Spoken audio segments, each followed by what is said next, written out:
คืนที่6รางวัลรางวัลที่1งวดวันที่1ตุลาคม2565เลขที่ออก2 8 9 1 2 7เฮ้ยย้ายว้าวเสียงโห่ร้องดีใจเมื่อสลากกินแบ่งประกาศผลรางวัลไม่ต้องบอกก็รู้ว่าเสียงนั้นต้องเป็นของผู้ถูกรางวัลเป็นแน่เก่งคือผู้โชคดีคนนั้น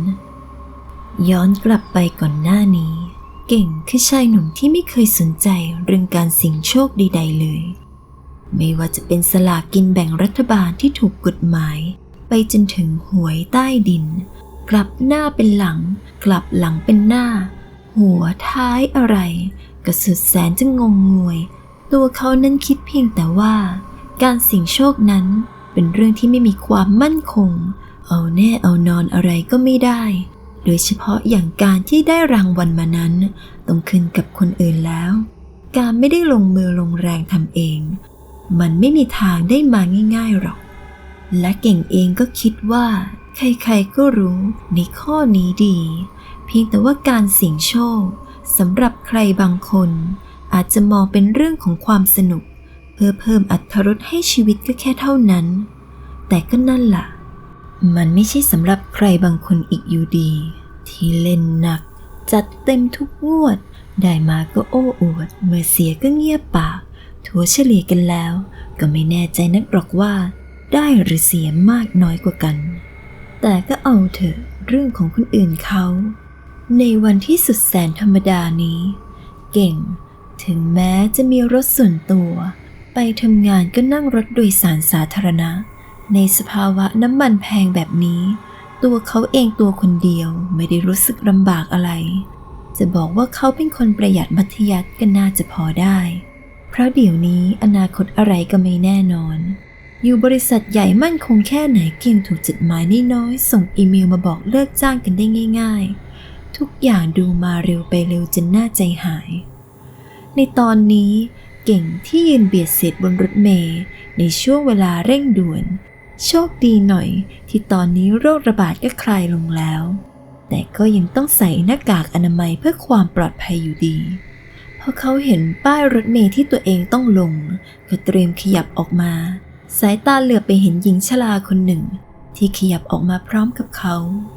ถึงแม้ว่าเก่งจะดูเป็นคนน่าเบื่อแต่สิ่งหนึ่งที่เขามีคือความเป็นคนมีน้ำใจเก่งที่เห็นหญิงชรา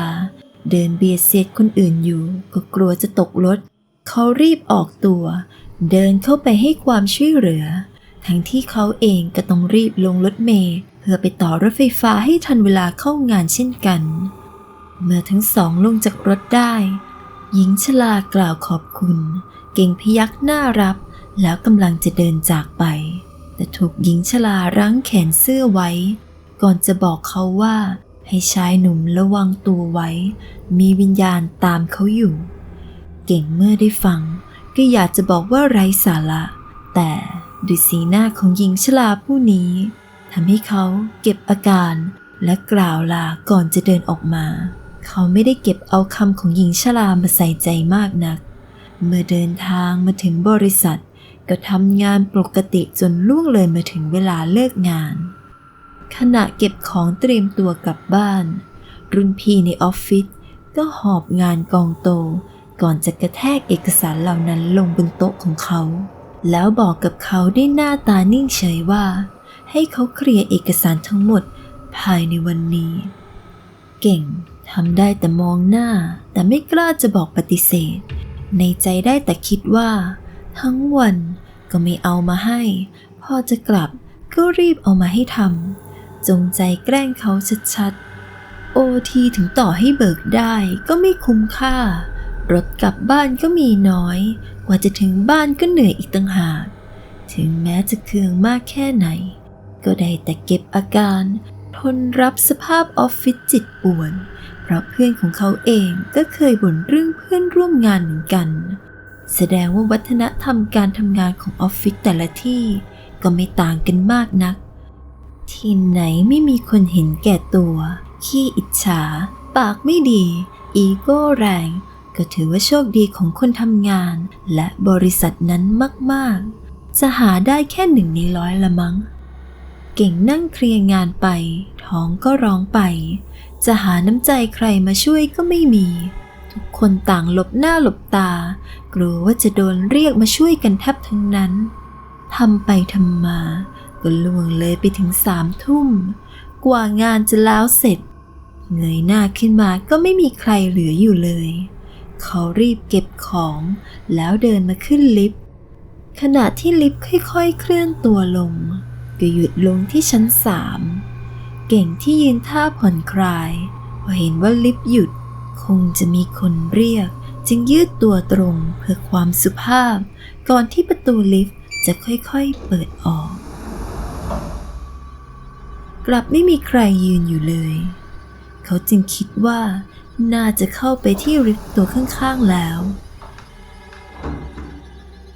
พอประตูลิฟต์ปิดความรู้สึกแปลกๆเหมือนถูกใครจ้องมองมาทางด้านหลังเขาเหลือบไปมองเงาสะท้อนตรงหน้าเห็นด้านหลังของเขามีผู้หญิงผมยาวปิดหน้าใส่ชุดสีแดงทั้งที่ตัวเขาอยู่คนเดียวเธอค่อยๆขยับเข้ามาใกล้ๆจู่ๆไฟในลิฟต์ก็กระพริบติดๆดับๆเขายืนกลั้นใจจนกระทั่งมาถึงชั้น1เมื่อประตูลิฟต์เปิดออกเขาก็วิ่งออกมาทันทีด้วยอาการตกใจพอออกมาถึงหน้าประตูตึกก็หยุดหายใจด้วยอาการหอบก่อนจะมีมือหนึ่งมาจับที่ไหล่เขาเก่งร้องเสียงดังแล้วหันไปเจอกับลุงยามประจำตึกที่เขาถามว่าเป็นอะไรไหมเห็นท่าทางเหมือนหนีอะไรมาเก่งตอบไม่มีอะไรก่อนจะรีบออกจากตึกแล้วเรียกรถแท็กซี่กลับบ้านทันทีเมื่อมาถึงบ้านเขาก็อดเผลอมองไปที่ข้างบ้านไม่ได้ข้างบ้านของเขาจะมีหญิงสาวอาศัยอยู่กับแม่2 คนทั้งคู่เป็นคนใจดีชอบเอาแมวจรมาเลี้ยงไว้ที่บ้านบางครั้งเขาก็เข้าไปเล่นกับเจ้าแมวด้วยบ่อยๆมีอะไรก็ซื้อมาฝากกันเสมอ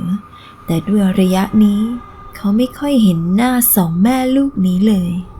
ทั้งที่ก็ทักกันทุกเช้าค่ำบ่อยแต่ก็ไม่ได้เอะใจอะไรพยามนี้ก็ดึกแล้วช่วงนี้อาจจะนอนเร็วก็ได้และเขาเองก็เป็นผู้ชายดูจะไม่ดีเท่าไหร่นักถ้าเข้าไปยุ่งวุ่นวายแต่ในขณะนั้นเองเขาก็เห็นความเคลื่อนไหวในบ้านของ2 แม่ลูกนั้นที่เขาเดาว่าน่าจะเป็นใครสักคนในบ้านกำลังทำอะไรอยู่ท่ามกลางความมืดเขาเลือกที่จะไม่สนใจแล้วเดินเข้าบ้านตัวเองไปในคืนนั้นเองขณะเข้านอนเขาก็ได้ยินเสียงแมวร้องระงมในใจก็คิดว่าสงสัยเป็นฤดูติดสัตว์เพราะปกติแมวก็ไม่ใช่ว่าจะส่งเสียงร้องบ่อยๆช่วงนี้คงต้องทนฟังไปก่อนแต่ทว่าเสียงดังกุกกักตรงหน้าต่างห้องนอนชั้น2ทำให้เขารู้สึกผิดสังเกตเก่งเดินไปหยุดตรงหน้าต่างแล้วกระชากผ้าม่านเปิดออกสิ่งที่เขาคิดไว้ในตอนแรกว่าน่าจะเป็นขโมยกลับกลายเป็นหญิงสาวคนหนึ่งที่ยืนอยู่นอกหน้าต่างหันหลังให้กับเขาแต่หน้าต่างตรงหน้าไม่มีระเบียงเธอจะยืนได้ยังไงพอคิดได้เท่านั้นเขาก็รีบถอยหลังออกห่างมาทันทีเขามองลักษณะของเธอช่างดูคุ้นๆอย่างประหลาดเสียงสะอื้นร่ำไห้ของเธอดังขึ้นมาเบาๆก่อนจะค่อยๆหันกลับมาใบหน้าของเธอเต็มไปด้วยเลือดและบาดแผลก่อนจะแผ่เสียงร้องจนเขาตกใจรีบเอามือปิดหูล้มก้นจ้ำเบ้าช่วยด้วย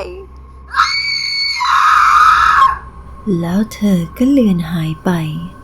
เก่งที่ตอนนี้เหงื่อท่วมตัวเขาจำผู้หญิงในฝันนั้นได้เ เป็นหญิงสาวข้างบ้านและเดาว่าในลิฟต์ที่เขาเห็นนั้น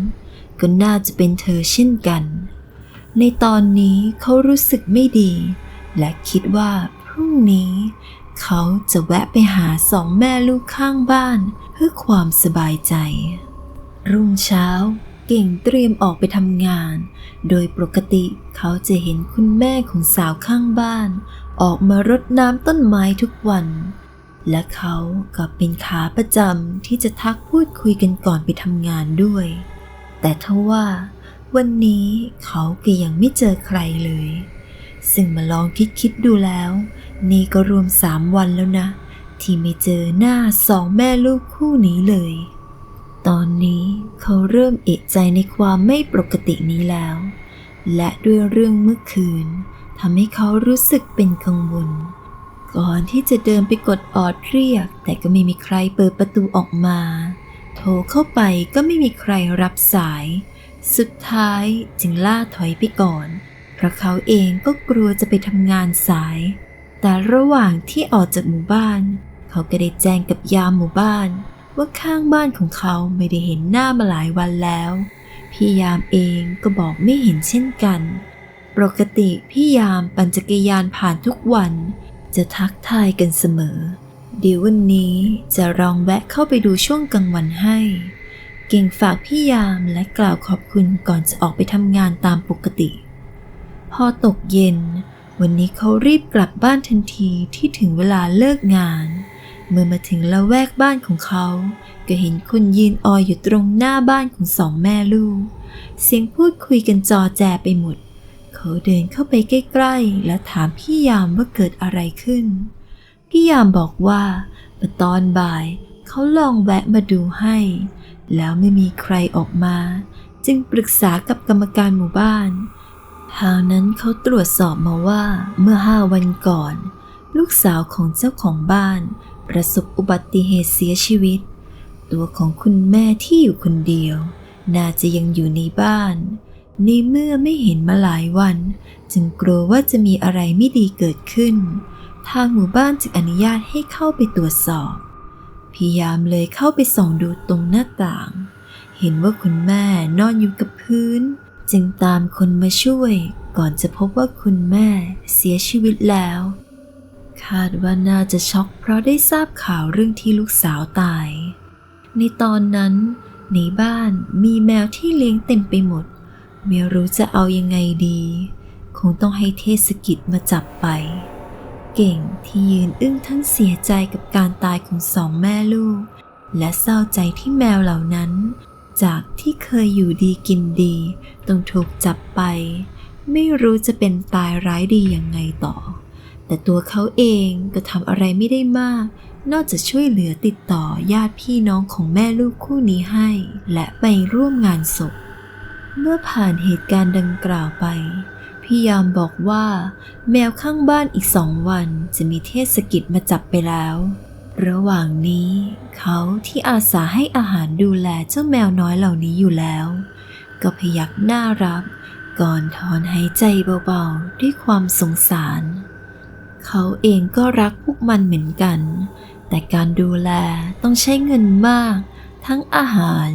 ยูกยาที่อยู่ก็ต้องพร้อมเขาไม่รู้จะช่วยเหลือยังไงดีจึงคิดว่ารับมาเลี้ยงแค่บางตัวในใจก็สงสารตัวอื่นๆอีกคืนนั้นเอง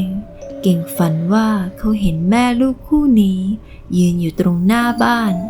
คุณแม่ที่กำลังรดน้ำต้นไม้เป็นเหมือนภาพที่เขาชินตาอยู่ทุกวันส่วนลูกสาวนั่งอยู่ตรงเก้าอี้ม้านั่งหินอ่อนข้างบ้านกำลังอ่านนิตยสารอยู่เขาเดินเข้าไปทักทายหญิงสาวเงยหน้าลุกขึ้นเดินไปยืนริมรั้ว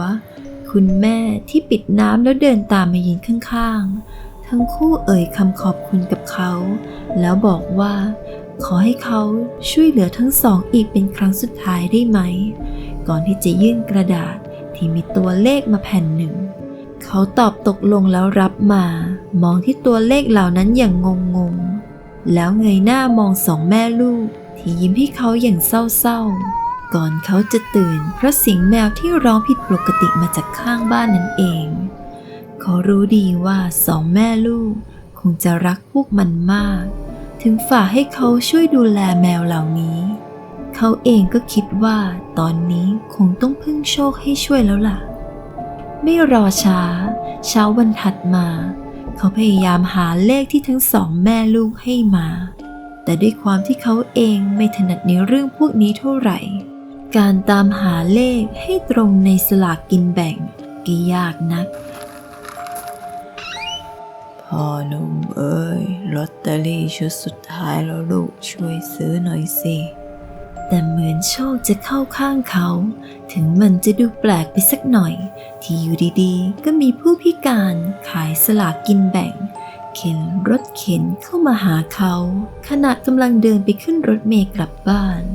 แล้วบอกว่าช่วยซื้อเลขนี้ให้ทีเหลือเป็นชุดสุดท้ายแล้วถึงแม้ว่าชุดสุดท้ายนี้เป็นการช่วยเหลือกันก็ตาม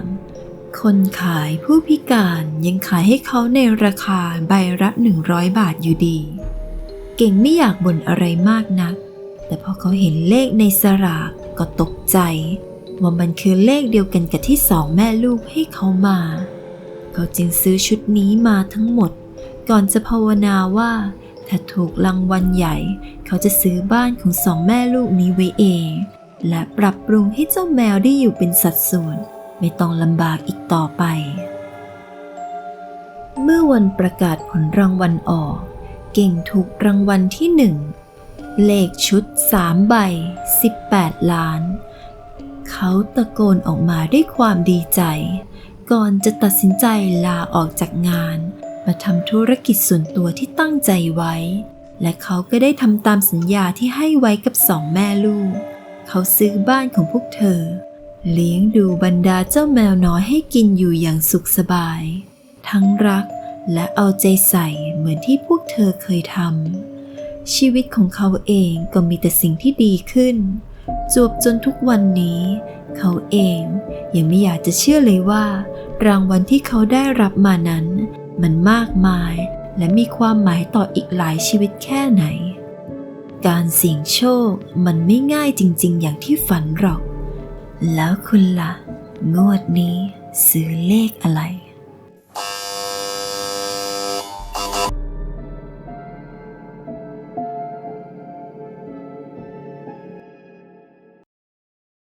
ฝากกดไลค์กดแชร์เพื่อเป็นกำลังใจให้ด้วยนะคะแล้วกด Subscribe กดกระดิ่งเพื่อแจ้งเตือนคลิปใหม่ๆสำหรับวันนี้ขอให้โชคดีคืนนี้ผีหลอกสวัสดีค่ะ